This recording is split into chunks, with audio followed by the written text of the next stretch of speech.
পৃথিবীর সবচেয়ে বড় প্রবলেমটা হলো মানুষ তার নিজকে নিয়ন্ত্রণ করতে পারে না। এটা পৃথিবীর সবচেয়ে বড় প্রবলেম। তুমি তোমার নিজকে নিয়ন্ত্রণ করা শেখো, তোমার নিজকে নিয়ন্ত্রণ করা শেখো। অপ্রয়োজনীয় কথা বলা থেকে তোমার নিজকে তুমি রক্ষা করো। আমি হাদিসের এই কথা দিয়ে শুরু করেছিলাম, মিন হুসনি ইসলামিল মারই তারকুহু মা লা ইয়ানি। একজন মুসলিমের তার দ্বীনের শ্রেষ্ঠত্ব হচ্ছে যে অপ্রয়োজনীয় জিনিস থেকে সে তার নিজকে বিরত রাখে। আচ্ছা, একজন মুসলিম কি নামাজ না পড়ে থাকতে পারে বলেন তো? একজন মুসলিম যদি সবচেয়ে প্রোডাক্টিভ হতে হয় তাহলে তাকে কি করতে হবে বলেন তো? সালাত আদায় করতে হবে।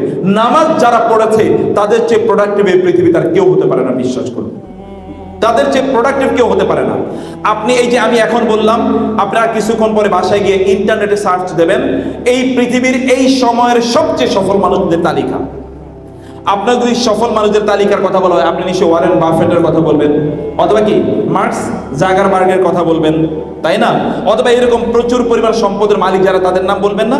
ওরা দেখেন তো ওদের দিনটা কখন শুরু করে, ওদের সকালটা ওরা কখন শুরু করে একবার দেখবেন, 9টা পর্যন্ত ঘুমিয়ে। যদি ভোর যদি 5টায় হয় তাহলে ওরা হয় 3:30 অথবা 4টায় তারা ঘুম থেকে উঠে যায়। এরপর থেকে দে স্টার্ট দেয়ার ওয়ার্কিং। এই পৃথিবীর সবচেয়ে উন্নত জাতি এর মধ্যে একটা জাতি হলো জাপান, তাই না? বেসিক্যালি যারা পৃথিবীর সবচেয়ে উন্নত, এই পূর্বে এই দিকে আর ওইদিকে পশ্চিমে আমেরিকা। আমার আজকেও আমি আসার সময় কথা বলে আসছিলাম, আমি কিছু ক্লাস নিয়ে, যে ক্লাসগুলো ধরেন বাংলাদেশের টাইম এটা হয় 4টার দিকে, রাত 4টার দিকে, মানে বিকাল 4টার দিকে। আমেরিকার কোনো কোনো জায়গায় তখন সময় হয় ভোর 3টা, কোথাও কোথাও 4টা, কোথাও কোথাও 5টা, যেহেতু 10 ঘন্টা 11 ঘন্টা 12 ঘন্টা 13 ঘন্টা 14 ঘন্টা এরকম ডিফারেন্স আছে, মাইনাসে কখনো কখনো এইরকম হয়। এই লোকগুলো সেখানে জেগে তারা ক্লাস করে। ওরা ঘুমায় হচ্ছে আর্লি, ঘুম থেকে উঠে কখন? আর্লি। আপনার ছোটবেলায় মুখস্থ করেছেন না, early to bed and early to rise makes a man healthy, wealthy and wise. এই আর্লি এর কথা কে শিখেছে আমাদেরকে বলেন তো? মুহাম্মাদুর রাসূলুল্লাহ সাল্লাল্লাহু আলাইহি ওয়াসাল্লামের জীবনের ঘটনা আপনারা এরকম অনেক জানেন। আগামীকাল সকালে সবার আগে এই কাবাতে যিনি প্রবেশ করবেন তিনি আমাদের মধ্যে সমাধান করে দেবেন, এরকম একটা ঘটনা ঘটেছিল না? ওই হাজারে আসওয়াদ কালো পাথর কে রাখবে এটা নিয়ে, সেখানে সর্বপ্রথম ওই মসজিদের প্রেমিজে কে ঢুকেছিলেন? মুহাম্মাদুর রাসূলুল্লাহ সাল্লাল্লাহু আলাইহি ওয়াসাল্লাম। ভোর হওয়ার আগে আমাদের একটা আজান দেওয়া হয়, নামাজের আজান। এই নামাজের নাম কি? ফজরের নামাজ। ফজর কি সূর্য ওঠার পরে নাকি সূর্য ওঠার আগে? মুসলমানদেরকে বাধ্যতামূলকভাবে ডাইনামিক হওয়া লাগে না? মুসলমানকে বাধ্যতামূলকভাবে তাকে কি হতে হয়? ডাইনামিক হওয়া লাগে, তাকে প্রচন্ড স্মার্ট হওয়া লাগে। তা তো ভোরের বেলা ঘুম থেকে, তাকে তো ভোরে ঘুমানোর সুযোগই নেই তার, কারণ তার ফজরের নামাজ আছে তার। সে ভোরে কিভাবে ঘুমায়? ভোরের অনেক আগে তাকে উঠা লাগে। সে আগে কখন জানেন? সালাতুত তাহাজ্জুদ আদায় করার জন্য। এখানে আপনারা সালাতুত তাহাজ্জুদ আদায় করেন এরকম লোক আছেন না আপনারা? আমার ছোট ছোট মা বোনের মেয়েরা এখানে আছো, তোমরা এখানে ছোট ছোট বাবারা তোমরা আছো, তোমরা কি তাহাজ্জুদের নামাজের জন্য কখনো উঠেছো? যদি না উঠে থাকো, আমি তোমাদেরকে আজকে বলবো, প্লিজ তাহাজ্জুদের নামাজ একবার উঠে নেন। পৃথিবীতে এর চেয়ে প্রশান্তি কোথাও নাই, কোথাও নাই, এর চেয়ে প্রশান্তি কোথাও নাই। তুমি একবার উঠেই দেখো আল্লাহ সুবহানাহু ওয়া তাআলা কি ডায়নামিক তোমার জীবনটাকে করে দেবেন। এই সফল লোকগুলোর জীবন কেবল পড়লেই চলবে না, তুমি রাতের বেলা জাগ্রত থাকবে আর দিনের বেলা তুমি ঘুমাবে। তুমি সফল হবে আর তুমি স্মার্ট হবে, এটা কখনোই হবে না। তোমাকে সত্যিকার অর্থে আল্লাহ তাআলা রাত কেন দিয়েছেন বলো তো? আল্লাহ রাত কেন দিয়েছেন? ঘুমানোর জন্য নাকি কাজ করার জন্য? দিন কেন দিয়েছেন? আল্লাহ সুবহানাহু ওয়া তাআলা কি আমাদের চেয়ে কম বুঝেন কখন ঘুমানো দরকার, কখন কাজ করা দরকার? আল্লাহ সুবহানাহু ওয়া তাআলা জানেন। আমি এই জন্য তোমাদেরকে বলবো, তোমরা যদি জীবনে সফল হতে চাও তাহলে তোমাদের রাতের একটা অংশ আল্লাহর জন্য নির্ধারণ করে দাও, একটা অংশ। এবং সেটা গভীর রাত, সেটা ভোর রাত। ফজর তো পড়বেই জামাতে ইনশাআল্লাহ, কিন্তু তার আগে তোমরা ঘুম থেকে উঠবে এবং উঠে তোমরা জামাতে সালাত আদায় করবে। এবং দিনের যে শুরুটা, তোমরা ছোটবেলায় পড়ে এসছো না যে early birds catches the, early bird catches the, এটা তোমরা পড়েছো, ক্যাচেস দ্য ওয়ার্ম। অর্থাৎ যেই পাখি সকালে ঘুম থেকে উঠে ও কি পায়? ও আসলে পোকামাকড় অথবা খাবার পায়। যে পরে ঘুম থেকে উঠে তো পায় না। এটা তোমরা ছোটবেলা, এটা তোমরা হিসেবে প্রবাদ বাক্য হিসেবে পড়েছো। Morning shows the day. How do you start your morning will ultimately make your day. তুমি তোমার সকালটা কিভাবে শুরু করেছো, তোমার দিনটা কিন্তু তুমি এভাবেই তৈরি করো। সকালে তুমি অলস হয়ে, আমরা কবি নজরুল আমাদেরকে বলে গিয়েছেন, তোমার ছেলে জাগলে মাগো রাত পোহাবে তোকে। এটা কবি নজরুল শুধুমাত্র ভোরের জাগার কথা তিনি বলেননি, তিনি বলেছেন এই যে তোমরা যদি না জাগো কখনো, তাইলে এই যে এই যে অমানিসার যে রাতের অন্ধকারের মধ্যে যে আমরা আছি না, গোটা জাতি অথবা গোটা মানব জাতি অথবা মুসলিম উম্মাহ, এখান থেকে বাঁচার কোনো উপায় নাই। তোমাদেরকে অবশ্যই তা করা দরকার। এবং তৃতীয়ত হচ্ছে, আমি তোমাদেরকে বলবো যে অন্যের প্রতি শ্রদ্ধাশীল হওয়া, ছোটদেরকে স্নেহ করা, বড়দেরকে সম্মান করা, এবং এর জন্য বেশি বেশি দরকার সালামের প্রচলন। তোমরা কি সবাইকে সালাম দাও বলো তো? আজকে দিকে আমরা শপথ করতে পারি, সকল ফ্রেন্ডদেরকে আমরা দেখলে প্রথম যে কথাটি হবে তা হলো সালাম। রাসূল সাল্লাল্লাহু আলাইহি ওয়াসাল্লাম বললেন যে তোমরা ইবদাউ বিস সালাম, তোমরা শুরু করো কি দিয়ে? সালাম দিয়ে। দেখলে কেমন আছো বন্ধু এটা বলবো নাকি আসসালামু আলাইকুম? কি বলবো বলো তো? Want to become smart? Just start with সালাম। আচ্ছা, হাই এটা কি কোনো মুসলমানের সংস্কৃতি বলো তো? এটা কি কোনো মুসলমান হাই বলতে পারে প্রথমে? নেভার। মুসলমান কি বলতে হবে? আসসালামু আলাইকুম ওয়া রাহমাতুল্লাহ। তোমরা কি এগ্রিড? সত্যি হাত তুলে বলো তো। তাহলে কি করবে তোমরা একজন আরেকজনকে দেখলে? আচ্ছা, বাসায় ঢোকার পরে প্রথম সালাম দিয়ে তোমরা বাসায় ঢুকবে এরকম কয়জন আছো বলো? মাশাআল্লাহ, হাত কম দেখছি কিন্তু তারপর হাত আছে। বাসায় ঢোকার আগে আচ্ছা আসসালামু আলাইকুমের অর্থ কি? আপনার উপর শান্তি বর্ষিত হোক। তোমার বাবা মার চেয়ে আর কার জন্য তুমি বেশি কল্যাণকামী হবে বলো তো? তোমার বাবা মার চেয়ে কার জন্য তুমি অনেক বেশি কল্যাণকামী হবে? তোমার বাবা মার জন্য কি তুমি দোয়া করবে না? আসসালামু আলাইকুম এর চেয়ে ভালো দোয়ার কি আছে? তোমার বন্ধুর জন্য তুমি কল্যাণকামী হবে না? তুমি আসসালামু আলাইকুম এর চেয়ে ভালো দোয়া তার জন্য কি আছে? তুমি কল্যাণকামী হও তার জন্য। তুমি তাকে সালাম দিয়ে তার সাথে তুমি তোমার সময়টাকে শুরু করো। তুমি তাকে আসসালামু আলাইকুম এটাই তুমি বলো। আমি বলেছি টেলিভিশন দেখা ছেড়ে দেয়া। আমি বলেছি তোমাদের অপোজিট জেন্ডারদের সাথে রিলেশন হারামের পর্যায়ে নিয়ে আসো। আমি তোমাদেরকে বলি, তোমাদেরকে আবারও বলে চাই, হার্ভার্ড ইউনিভার্সিটি পৃথিবীর 1 নম্বর ইউনিভার্সিটি না? নাম শুনেছো তোমরা? এই ইউনিভার্সিটি কোথায় বলো তো? কোথায়? আমেরিকাতে। হার্ভার্ড ইউনিভার্সিটি পৃথিবীর 1 নম্বর ইউনিভার্সিটি। এই ইউনিভার্সিটি থেকে আমেরিকার বহু প্রেসিডেন্ট হয়েছে, সর্বশেষ বারাক ওবামা হার্ভার্ড ইউনিভার্সিটির ছাত্র। এরা প্রেসিডেন্ট তৈরি করে, এই ইউনিভার্সিটিগুলো সত্যিকার বুদ্ধিজীবী প্রেসিডেন্ট তৈরি করে। যাই হোক, আমি বলছিলাম এই হার্ভার্ড ইউনিভার্সিটি অথবা অক্সফোর্ড ইউনিভার্সিটি এটা পৃথিবীর সেরা ইউনিভার্সিটির অন্তর্ভুক্ত, তালিকাভুক্ত। এই ইউনিভার্সিটির কথা আমি তোমাকে বলছি। হার্ভার্ড ইউনিভার্সিটির একটা গবেষণায় দেখা গিয়েছে ওই ইউনিভার্সিটির সেরা ছাত্র তারাই যারা অপোজিট জেন্ডারদের সাথে অবৈধ রিলেশন তারা তৈরি করে না। এটা স্ট্যাটিস্টিক্স,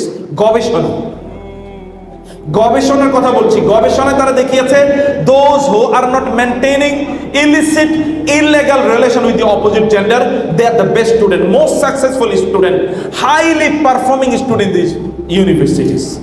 তোমরা কি হাইলি পারফর্মিং হতে পারো না? হতে চাও না? হতে চাও কিনা?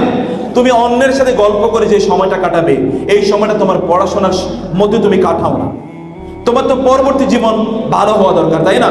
পরবর্তী জীবন তোমার ভালো। এখানে যারা আছে তোমরা মাশাআল্লাহ সবাই বড়, এই জন্য আমি এই কথাগুলো বলছি। যদিও এই কথাগুলো সবসময় পাবলিক বলা যায়ও না। তোমরা বড় এবং তোমাদেরকে এখন একটা সেন্সিটিভ এইজে তোমরা আছো। তোমরা প্লিজ এই সময়টাকে তোমরা এগুলোতে কাটিয়ে দেবে না। তোমাদের আল্লাহর সাথে সম্পর্কটা বিল্ড আপ করো। মাল্লাহুল মাওলা ফালাহুল কুল, আরবিতে বলা হয় আল্লাহকে যদি তোমার পক্ষে রাখতে পারো, গোটা পৃথিবী তোমার কাছে এসে আত্মসমর্পণ করবে ইনশাআল্লাহ। পৃথিবীর সবচেয়ে বড় প্রবলেমটা হলো মানুষ তার নিজকে নিয়ন্ত্রণ করতে পারে না। এটা পৃথিবীর সবচেয়ে বড় প্রবলেম। তুমি তোমার নিজকে নিয়ন্ত্রণ করা শেখো, তোমার নিজকে নিয়ন্ত্রণ করা শেখো। অপ্রয়োজনীয় কথা বলা থেকে তোমার নিজকে তুমি রক্ষা করো। আমি হাদিসের এই কথা দিয়ে শুরু করেছিলাম, মিন হুসনি ইসলামিল মারই তারকুহু মা লা ইয়ানি। একজন মুসলিমের তার দ্বীনের শ্রেষ্ঠত্ব হচ্ছে যে অপ্রয়োজনীয় জিনিস থেকে সে তার নিজকে বিরত রাখে। আমি তোমাদেরকে একটা ফর্মুলা বলে যাই, তোমরা কতটুকু ইংরেজি জানো আমি জানি না, কিন্তু আমি বিশ্বাস করি গিয়াসউদ্দিন স্যার যে স্বপ্ন দেখেন তোমরা অনেক স্মার্টলি ইংলিশ বলবে।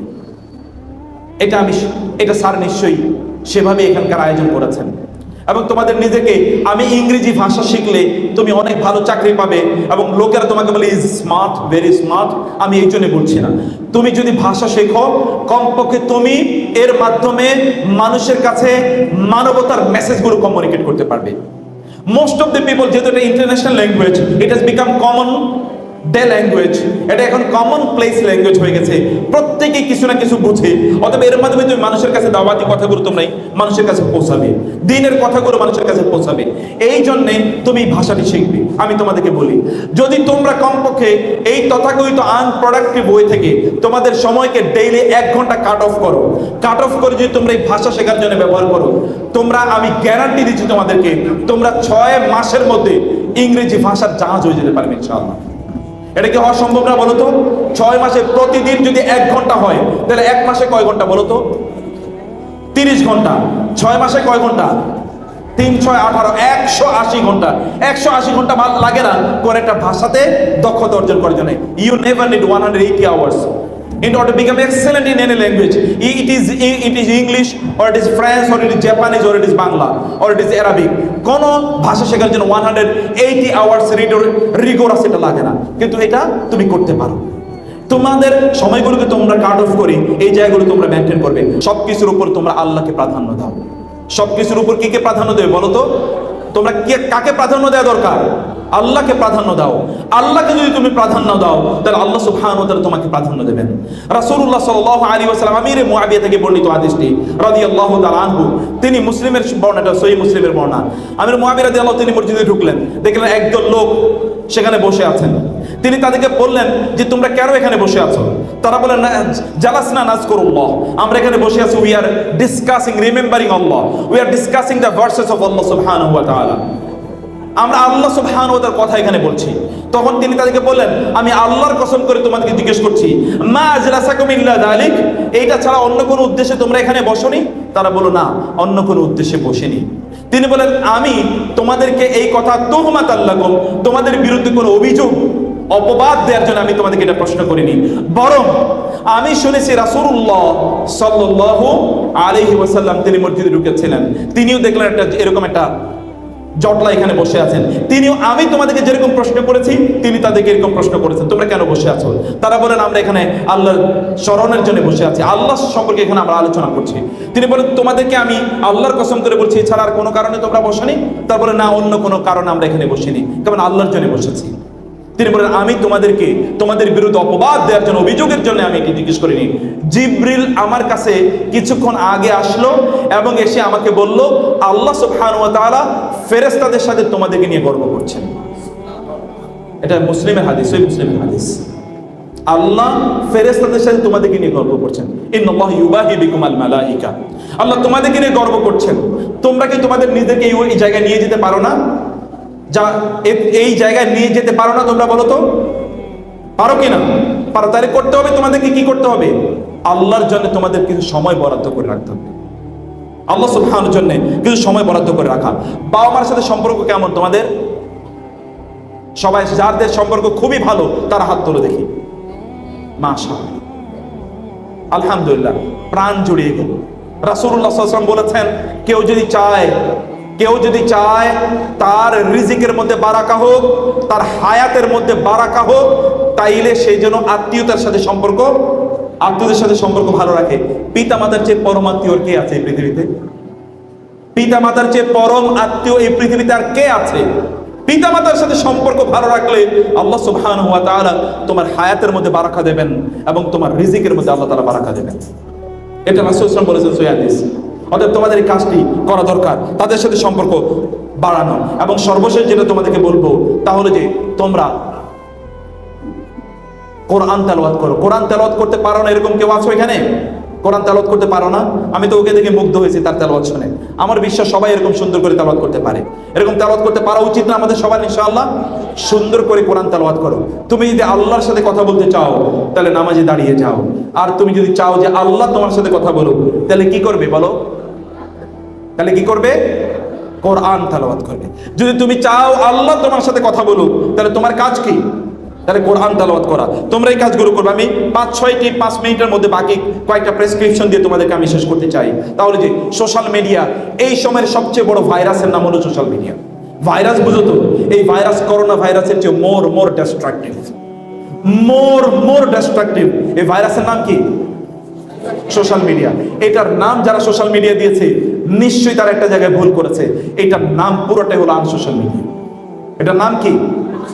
Unsocial media. এই মিডিয়া মানুষকে প্রচন্ডভাবে সোসাইটি থেকে কাট অফ করে দেয়, প্রচন্ডভাবে সোসাইটি থেকে কাট অফ করে দেয়। আগে তোমার বাবাকে জিজ্ঞেস করে দেখো, তোমার বাবা তোমার আত্মীয় স্বজনের সবাইকে চিনতেন এবং নাম জানতেন, তাদের প্রত্যেকের সাথে তার সাক্ষাৎ হতো, এবং তোমার বাবার বিপদ হলে, তোমার দাদার বিপদ হলে কমপক্ষে 10টা লোক এগিয়ে আসতো দৌড়ে। গতকালও তোমরা দেখেছো যে ফ্লাইওভারের শার্টার পড়ে মানুষ মারা গিয়েছে না? ওই লোকগুলোকে উদ্ধার করার চেয়ে সেখানে ছবি তুলে সোশ্যাল মিডিয়াতে দেওয়ার প্রতিযোগিতা ছিল অনেক অনেক বেশি। কিছুদিন আগে বাংলাদেশে এরকম একটা ছবি ভাইরাল হয়েছিল। একটা মেয়ে, একজন নারী, তিনি যাচ্ছিলেন, তাকে ছিনতাই করছে। ওই নারীকে বাঁচানোর পরিবর্তে ওইখানে কয়েকশো লোক তারা কেবলমাত্র ওটা ভিডিও ধারণ করছে। একটাই প্রতিযোগিতা, কে এটাকে ধারণ করে কত দ্রুত সোশ্যাল মিডিয়াতে আপলোড করে দেবে। এটা কি কোনো সুস্থতা নাকি অসুস্থতা বলো তো? এটা একটা চরম অসুস্থতা, একটা চরম অসুস্থতা। এই অসুস্থতা আমাদেরকে তথাকথিত সোশ্যাল মিডিয়া বানিয়ে দিয়েছে, অ্যাডিক্টেড বানিয়ে দিয়েছে। মনে রাখবে, অ্যাডিকশন কেবলমাত্র মাদক দ্রব্যের মাধ্যমে হয় না, অ্যাডিকশন কিন্তু আরো অন্যান্য মাধ্যমে হয়। এখনকার সবচেয়ে বড় অ্যাডিকশন, এর নাম হলো সোশ্যাল মিডিয়া। মানুষগুলো মাতালের মতো হয়ে যায়। তোমরা দেখবে যে এরকম হাজার হাজার ঘটনা, পাশাপাশি দুজন বসে তারা বাসে হয়তো বা যাচ্ছে বা প্রাইভেট পাবলিক কোনো তারা ট্রান্সপোর্টে তারা যাচ্ছে, 5 ঘন্টা 6 ঘন্টা দুজন পাশাপাশি বসে আছে, একটা শব্দ দুজন মাঝে বলে না। এটা কোনো অসুস্থ সমাজের চিত্র হতে পারে, কোনো সুস্থ সমাজের চিত্র এটা হতে পারে না। এটা কোনো সুস্থ সমাজের চিত্র হতে পারে না। এটাই হচ্ছে। এবং এভাবে আমরা আমাদের সময়গুলোকে ধ্বংস করে দিচ্ছি। তোমার হাজার ভার্চুয়াল ফ্রেন্ড আছে, কিন্তু তোমার অ্যাকচুয়াল ফ্রেন্ড একজনও নাই। এটা কেমন জীবন? এটা কেমন জীবন? অথচ তোমাকে তো উত্তম বন্ধু গ্রহণ করা তোমার জন্য, এটা তোমার এই পৃথিবীর শ্রেষ্ঠতম কাজ ছিল। ওমর রাদিয়াল্লাহু আনহু একটা বর্ণনা আছে, তিনি বলছেন এই যদি না থাকতো, আমার যদি আমার যদি ভাই এমন গভীর বন্ধুত্বওয়ালা বন্ধুরা না থাকতো, ভাইয়েরা না থাকতো, তাহলে এই পৃথিবীতে আমার বেঁচে থাকার স্বাদ থাকতো না। তো তোমার এরকম কয়জন বন্ধু আছে যারা অ্যাকচুয়াল ফ্রেন্ড, তোমার বিপদে ওরা সত্যিকার অর্থে এগিয়ে যাবে? সব ভার্চুয়াল ফ্রেন্ড, এদের কারোই খবর নাই। এটা এমন একটা সমাজ, অথবা এটা একটা বিশাল বড় একটা অ্যাডিকশন আমাদের জন্য তৈরি করছে।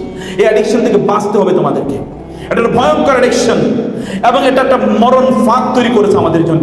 বাংলাদেশে কয়েকদিন পর্যন্ত দেখেছো না, প্রেমের টানে ওই দেশ থেকে এগিয়ে এসেছে। এটা কোনো মুসলমান সমাজের শব্দ হতে পারে? কোন মুসলমান সমাজে এরকম শব্দ কিভাবে উচ্চারিত হয়? সমাজ যদি পচে যায় তাইলে কেবলমাত্র এগুলো শব্দ উচ্চারিত হয়। আর মুসলিম তথাকথিত মুসলিম সাংবাদিকরা পর্যন্ত এগুলোকে ফলো করে প্রচার করে। আবার অনেকে এটাকে নিয়ে তারা এগুলো কিনে মজা তারা দেখে, এবং এগুলো অসুস্থ একটা সংস্কৃতি সমাজে তৈরি করে দিচ্ছে। কোত্থেকে এগুলো আসলো? এই তথাকথিত সোশ্যাল মিডিয়া পরিবারগুলোকে ধ্বংস করে দিচ্ছে। পরিবারগুলোকে তোমরা তো ছোট মানুষ, এখনো তোমরা অনেক কিছু জানো না। বাংলাদেশের পরিবারগুলো প্রায় বিধ্বস্ত অবস্থায় আছে এই সোশ্যাল মিডিয়া। বাংলাদেশের মতো একটা কনজারভেটিভ সোসাইটিতে সোশ্যাল মিডিয়া যদি এমন করতে পারে, তাহলে অন্য দেশগুলো যেখানে কোনো পারিবারিক কোনো বন্ধনই নাই, সেখানে কোনো ফ্যামিলি বন্ডিং নাই, ওই সমাজগুলোর অবস্থা কি বলো? সেগুলো আরো ধ্বংসের দ্বার প্রান্তে এগিয়ে গিয়েছে, সেগুলো ধ্বংসের দ্বার প্রান্তে চলে গেছে। এগুলো থেকে বাঁচার জন্য তোমাদেরকে সোশ্যাল মিডিয়া, এই আনসোশ্যাল মিডিয়া, এগুলো থেকে তোমাদেরকে দূরে থাকতে হবে। এই গোটা পৃথিবীকে অস্থির করে রাখছে এই তথাকথিত সোশ্যাল মিডিয়া। বিশ্বাস করো, গোটা পৃথিবীকে অস্থির করে রাখছে। এত মিথ্যাচার কেবলমাত্র সোশ্যাল মিডিয়ার মাধ্যমে ছড়ায়, কেবলমাত্র সোশ্যাল মিডিয়ার মাধ্যমে ছড়ায়। আচ্ছা, সোশ্যাল মিডিয়ার এত সংবাদ জেনে তোমার লাভ কি? তুমি তো তোমার নিজের ব্যাপারেই জানো না। সক্রেটিস নাকি বলেছে নো দাই সেলফ। এটা সক্রেটিস বলেছে না কে বলেছে আমার জানা দরকার নাই। আল্লাহ সুবহানাহু বলেছেন তুমি তোমার নিজের ব্যাপারে, অফি আনফুসিকুম, তোমার নিজের ব্যাপারে তুমি চিন্তা করো। আমার নিজের ব্যাপারে কি আমি কখনো চিন্তা করেছি? আল্লাহ সুবহানাহু ওয়া তাআলা বলেছেন ইয়া আইয়ুহাল ইনসান মা গাররাকা বিরাব্বিকাল কারীম আল্লাযী খালাকাকা ফাসাওয়াকা ফাআদালাক ফালইয়ানজুরিল ইনসানু মিম্মা খুলিক খুলিকা মিন মাইন দাফিক ইয়াখরুজু মিন বাইনি সুলবি ওয়াত তারাইব। আল্লাহ তাআলা বলেছেন মানুষ তার নিজের সৃষ্টি সম্পর্কে চিন্তা করা দরকার। তাকে আমি কি থেকে সৃষ্টি করেছি, আমি তাকে কি থেকে সৃষ্টি করি? তুমি তো তোমার নিজেরই জানো না। তুমি গোটা পৃথিবী জেনে তোমার লাভ কি? অন্য কোথায় কি হচ্ছে না হচ্ছে এটা জেনে তোমার লাভ নাই। তোমার পূর্বপুরুষদেরকে, তোমার দাদা যদি বেঁচে থাকে, দাদি যদি বেঁচে থাকে, নানা বেঁচে থাকলে, নানি বেঁচে থাকলে তাদেরকে একবার জিজ্ঞেস করে দেখো তাদের লাইফটা কেমন গেছে। তারা প্রচন্ড শান্তির মধ্যে, প্রশান্তির মধ্যে তারা কাটিয়েছে। কিন্তু এখন কোনো শান্তি নাই। তার মানে কি তুমি মিডিয়ার পার্ট হবে না? সোশ্যাল মিডিয়াকে তুমি নিয়ন্ত্রণ করবে না? করবে, করবে, অবশ্যই করবে। তা কি জন্যে? তা তোমার কল্যাণের জন্য। For the sake of, for example spreading Islam, আমরা সোশ্যাল মিডিয়া ব্যবহার করি। কিন্তু আমি তোমাদেরকে এখানে যারা আছো তোমাদেরকে আমি বলে যাই, আর বলা হয়, আরবরা বলে ইউরাফুর রাজুল বিসাদিকিহি, ইংরেজিতে বলা হয় a man is known by the company he keeps. তোমার বন্ধুদের মাধ্যমে তুমি পরিচিত হবে। আমি তোমাদেরকে বলি, তোমাদের ফেসবুকের প্রোফাইলটা আমাকে বলে দিও, একবার বলো, আমি প্রোফাইলটা দেখে বলে দেবো তুমি কেমন চরিত্রের মানুষ। আর কিচ্ছু বলা লাগবে না আমাকে। তুমি গত 20 দিন তোমার ফেসবুকে কি লিখেছো, কি বলেছো, এটাই বলে দাও what sort of personality you are. তুমি কেমন মানুষ, কেমন ব্যক্তিত্ব, এটা তারই প্রমাণ করে। উগ্রবাদীদের ফেসবুকে দেখবে উগ্র কথা বলছে, রাজনীতিবিদের ফেসবুকে গেলে তুমি রাজনীতি দেখবা, যে সিনেমা নাটক করে ওইখানে তার ওইটাই তুমি দেখতে পাবা, যে অশ্লীলতা করে ওর ফেসবুকে ওটাই প্রমোটেড হয়, আর যে দিনের কথা বলে তার ওইখানে কেবল দিনের কথা, কেবল কোরআনের কথা, হাদিসের কথা। অর্থাৎ তার ফেসবুকটা তার চরিত্র কিনা বলো তো? তার ফেসবুকটা তার ফেস, বুক না থাকলেও ফেস আছে। এখনকার ছাত্রদের মধ্যে একটাই আছে, ওরা বুক হারিয়ে ফেলছে, এখন শুধুমাত্র ফেসবুক নিয়ে আসে, নাই এরকম? এখন বই বাদ, এখন শুধু ফেসবুক, বুক একটাই, তা হলো ফেসবুক। এটা না লাগে কোনো টেবিল, না লাগে কি কোনো কলম, কেবল একটা স্মার্টফোন থাকলেই চলে, আর কিচ্ছু লাগে না। এইরকম ফেসবুক তোমাদের দরকার নাই। মেক ইউর ফেস রিয়েল বুক। তোমার ফেসটাকে সত্যিকার তো তোমরা বই বানাও। ফেসবুক ব্যবহার করার আগে তোমার নিয়তটা ঠিক করো। আল্লাহর কসম করে বলছে, নিয়ত যদি তুমি ঠিক না করো, এটা তোমার কোনো কাজে লাগবে না, না দুনিয়াতে না আখিরাতে, বরং আখিরাতে গিয়ে তোমার জন্য ডেঞ্জারাস হয়ে যাবে। কারণ আল্লাহ সুবহানাহু তোমাকে বেহুদা তৈরি করে না, এমনি কোনো কাজ নাই। তোমরা কি মনে করছো আন্নাকুম খালাকনাকুম আবাসান ওয়া আন্নাকুম ইলাইনা লা তুরজাউন, যে আমি তোমাদেরকে এমনি তৈরি করেছি আর তোমরা আমার কাছে ফিরে আসবে না? ফাতাআল্লাহুল মালিকুল হক লা ইলাহা ইল্লা হুয়া রাব্বুল আরশিল কারীম। আল্লাহ সুবহানাহু ওয়া তাআলা একটা বিশাল অবজেক্টিভ নিয়ে তোমাকে তৈরি করেছেন। তুমি কেন সোশ্যাল মিডিয়া ব্যবহার করো, কেন ইউটিউব ব্যবহার করো, কেন ফেসবুক ব্যবহার, হোয়াট ইজ ইউর ইন্টেনশন? তোমার নিয়ত কি? একজন মুসলিম তো নিয়ত ছাড়া কোনো কাজ করতে পারে না। তার প্রত্যেক ইন্নামা লিকুল্লি ইম্মা নাওয়া, তার নিয়ত দরকার প্রত্যেকটা কাজের আগে। তোমার নিয়তটা কি? তোমার নিয়তটা ঠিক করে নাও। শোনো, একজন মুসলমান তার কিন্তু চোখকে নিয়ন্ত্রণ করা লাগে। তুমি যখন সোশ্যাল মিডিয়া স্ক্রল ডাউন করো, তখন এখানে কি অশ্লীল ছবি আসে না বলো তো? আসে কিনা অশ্লীল ছবি? আর রাসূল বলেছে ফাইন্না জিনাল আইনি আন নাসরু, তুমি চোখ দিয়েও তো জেনা করছো, তুমি তো বুঝতেই পারো না। ফেরেশতারা যে লিখে রাখছে তুমি জেনা করছো, তুমি বুঝতে পারো না। এটা জেনা, চোখের জেনা আছে এখানে। তুমি দেখছো তোমার ফেসবুকে তোমার ছবিগুলো আপলোড করছো, ফেসবুকে কিন্তু রাসূল বলেছেন মুসলিম হাদিস আল আইনু হাক্কুন, তোমার একটা চমৎকার ছবি তুমি সেখানে দিয়ে রাখলে, এই ছবি দেখে অন্য কেউ তোমাকে কি করতে পারে? তোমার চোখ লাগাতে পারে, এবং তুমি এর কারণে অসুস্থ হয়ে যেতে পারো। তুমি এর কারণে কি হতে পারো? অসুস্থ। অপ্রয়োজনে তোমার দরকার নাই তো। তুমি কোথাও আড্ডা দিতে গিয়েছো, বন্ধু বান্ধবরা ঘুরতে গিয়েছো, সব ফেসবুকে জানাইতে হবে? আল্লাহরে দুই একটা জানাও না please. Communicate with Allah rather than with the people. তোমার 10টা 50টা 1000 10,000 10 কোটি লাইক করলে তোমার লাভ কি? এই পৃথিবীতে বহু লাইক খোর আছে, আমি তাদেরকে জানি। আল্লাহ সুবহানাহু ওয়া তাআলার দৃষ্টি তারা এত এত ঘৃণিত যে জাহান্নামের সর্বনিম্ন জায়গায় ওদেরকে পাঠাইলো। জাহান্নামের কি? জাহান্নামের লস, জাহান্নাম চাইবে না যে আমি এদেরকে পাই। জাহান্নাম বলবে এদেরকে আমার কাছ থেকে দূরে সরানো। এরকম লোকের লাইকের অভাব নাই, আছে না এরকম? তুমি সিনেমা নাটক যারা করে, অশ্লীলতা যারা করে, দেখবা লাইকের অভাব নাই। তুমি এত লাইক, আল্লাহ সুবহানাহু কয়টা লাইক দিচ্ছেন তোমাকে, তার পিছনে তুমি ঘুরো। মানুষ লাইক দিলে তোমার লাভ কি? মানুষ তোমার পক্ষে কমেন্ট করলে লাভ কি? আল্লাহ তোমার পক্ষে কতটুকু কমেন্ট করছে? রুব্বা মারুফিন ফিস সামা মাজহুলিন ফিল আরদ ওয়া রুব্বা মাজহুলিন ফিল আরদি মারুফুন ফিস সামা। অনেক লোক আছে দুনিয়ার কেউ চেনে না, কিন্তু আল্লাহ তাআলা তাকে চেনেন, আসমানবাসীরা তাকে চেনে। অনেক লোক আছে দুনিয়ার সবাই তাকে চেনে, কিন্তু আল্লাহর আসমানে যারা আছে কেউ তাকে চেনে না। তুমি কি এমন মানুষ হতে চাও? না তুমি এমন হতে চাও যে তোমাকে কেউ চেনুক না চেনুক, কমপক্ষে তোমার রব তোমাকে চেনে এবং ফেরেশতারা তোমাকে চেনে, এটি তোমার জানা দরকার। আমি লাস্ট আবারও তোমাদেরকে বলি, আমার এখানে আমার মেয়ে এবং ছেলেদের তুল্য তোমরা প্লিজ এই সোশ্যাল মিডিয়াকে তোমরা হারাম কাজে ব্যবহার করো না, হারাম রিলেশন তৈরি করার জন্য তোমরা এটাকে ব্যবহার করো না প্লিজ। অপ্রয়োজনীয় কথা বলার জন্য এটা ব্যবহার করো। ফেসবুকে তোমার মনে কষ্ট, ফেসবুকে একটা পোস্ট দিলা, এই পোস্ট কাকে তুমি শুনাই দাও? মহান আল্লাহ যদি তোমার উপর অসন্তুষ্ট হয়ে যান, তুমি আমাকে বলে না, এটাও কিন্তু শিরক হতে পারে, আমি বলে গেলাম। এখানে বড় শেখ বসে আছেন, তুমি আল্লাহকে শোনালে না অন্য মানুষকে শুনি, অন্য মানুষের কাছ থেকে সিম্পেথি পেতে চাও, আল্লাহকে তুমি চাইলে না। ওয়া আন্নাল মাসাজিদা লিল্লাহি ফালা তাদউ মা আল্লাহি আহাদা আম্মা ইউজিবুল মুত্তাররা ইযা দাআহু ওয়া ইয়াকশিফুস সু ওয়া ইয়াজআলুকুম খুলাফা আল আরদ ইলাহুম মা আল্লাহ। আল্লাহ ছাড়া তুমি কার সাহায্য চাও? সাহায্য তো করবেন তোমাকে আল্লাহ। তোমার কষ্টের কথা তুমি আল্লাহকে বলতে পারলে না, তুমি আল্লাহকে বলার আগে অন্য কাউকে বলো। তোমার ঈমান আসলে ইসলাম কোথায়? এগুলো কিসের ঈমান, কিসের ইসলাম? এগুলো কোনোটাই না। তুমি মানুষের দোয়া চাইতে পারো, that is a different issue, but you should seek the support of your lord first. তোমার রবের সাপোর্ট তোমাকে প্রথম চাওয়া দরকার এবং তার কাছে তোমাকে প্রথম ধর্ণা দেওয়া দরকার। অনেক ইস্যু ছিল আলোচনা, আমি কয়েকটি জায়গা থেকে ক্ষুদ্র ক্ষুদ্র কথা তোমাদেরকে বললাম। তোমরা এগুলোতে সব কিছুতে অ্যাগ্রিড তো নাকি? আমি সবাই কথা বলতে হবে, আমি কোরআন হাদিসের বাইরে কিচ্ছু বলি নাই। এগুলো সব কিছুতে অ্যাগ্রিড তো ইনশাআল্লাহ? এগুলো সব মেনে চলবে তো ইনশাআল্লাহ? তোমরা এমন মা হও যাদের পেট থেকে ওমর ইবনে আব্দুল আজিজরা জন্ম নেয়। তোমরা এমন বাবা হও যাদের পেট থেকে আব্দুল্লাহ ইবনে ওমর অথবা আব্দুল্লাহ, যাদের ইয়ে থেকে, যাদের ঔরস থেকে আব্দুল্লাহ ইবনে ওমর অথবা আব্দুল্লাহ ইবনে আব্বাসদের জন্ম হয়। এমন তোমরা হতে পারো না? হতে পারো কেন ইনশাআল্লাহ? আল্লাহ সুবহানাহু তোমাদেরকে এভাবে কবুল করে নিন, আমিন। هذا وصلى الله سبحانه وتعالى نبينا محمد وعلى آله وصحبه أجمعين.